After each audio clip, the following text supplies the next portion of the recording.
Hi, I'm Cesar Santos. To express something, we first have to understand it. So to draw the head well, we have to understand it. By studying the master's work, I came up with a mental exercise that will help us see any object and draw it better.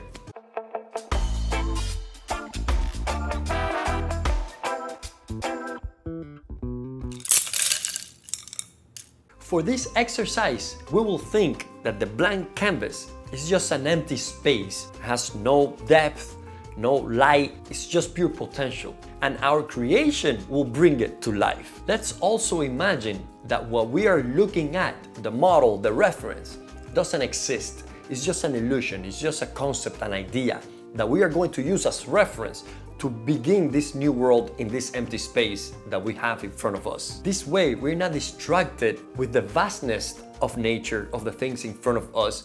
We just use it as elements to help us make the creation. Since we have to start from scratch, we have to approach the subject in the most simple manner possible and ignore all the nuances, all the details that can distract us, but will be part of the final moment. All the things that we see in a photograph are examples of what to avoid. All these details, information, distractions are part of that decoration that will go on top of the form that we'll be constructing.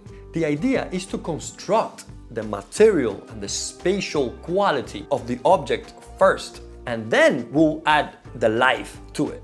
Art is the language of the subconscious, and we cannot control that. So let's focus on what we can control so that then the imagination can run free. I'm showing here two pieces from the 19th century. So when I talk about the head structure, we can think how the artist translated these elements so that you can see it in heads and put it into practice. In the simplest of ways, the head is a spherical cube. It has 6 sides, which we can interpret into planes: the top plane, the back plane, the 2 side planes, and the front plane. The bottom plane is mostly invisible because the majority of it is covered by the neck, but we see spaces around the bottom of the jaw and the chin. The front plane is the one that contains the forehead, the eyes, the nose, and the mouth. So the features are there. The ears are located on the side plane, and the hair takes place on the top part and the back side fully, and the side planes are mostly covered by hair too. This might sound simplistic, but it's important for you to understand it because that's what's gonna give you a sense of space and where things belong. As we construct the head, we are not copying it visually. The model is just there for the sake of our creation. We can see this simplicity of planes in space looking at the master's work. When these elements are in place, it will be easier for us to detect where the things are and how lighting is affecting the whole form and the smaller forms within those areas. Through our knowledge of perspective, we'll be able to accommodate all these elements in their place relative to each other. Two equal things when placed at a distance from us, whatever is closer to us will look bigger and brighter and crispier. And since the face is symmetrical from side to side, any movement of the head will reflect that sense of perspective. That's how we can align 2 eyes as part of the frontal plane and as part of the bigger structure taking place in the center of the height of the head. The widest part of the head is above and behind the ears, and we can see it in these 2 paintings. And the narrower part will be across it in the opposite direction towards the bottom and the front. All this mental work of observation should take place before we start to draw. With the help of the effect of light, we'll be able to describe it better. The best way to light the subject for the sake of simplicity is to get one light source and direct it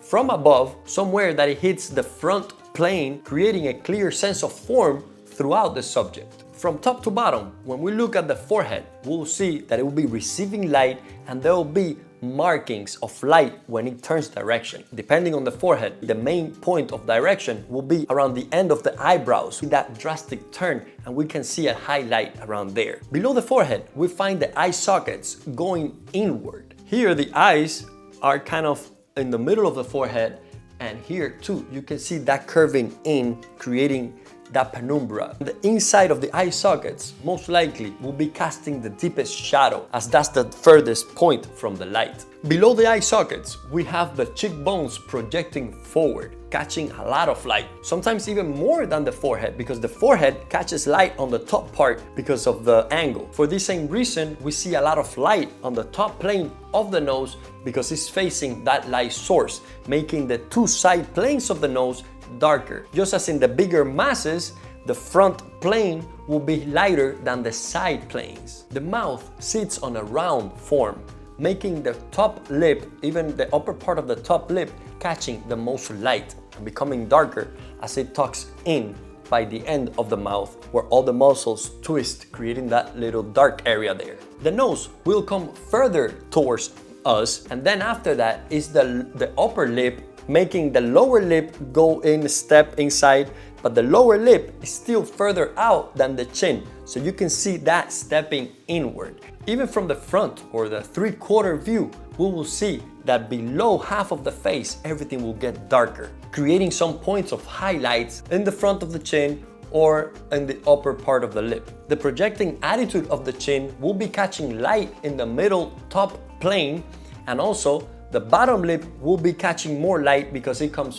forward facing the light source. So always think of the planes, how they play in space, and you can read and compare one to each other to give it the appropriate value. That's the problem with using photography. Your brain struggles finding the form and the structure and the three-dimensionalities in nature. And this exercise will fail because our reference was flat to begin with. You have to believe and feel the form before you expect the viewer to feel it as well. Be the painting you want to create. Look at nature's design in space, how it reacts to light and dark, and forget about the flat surface.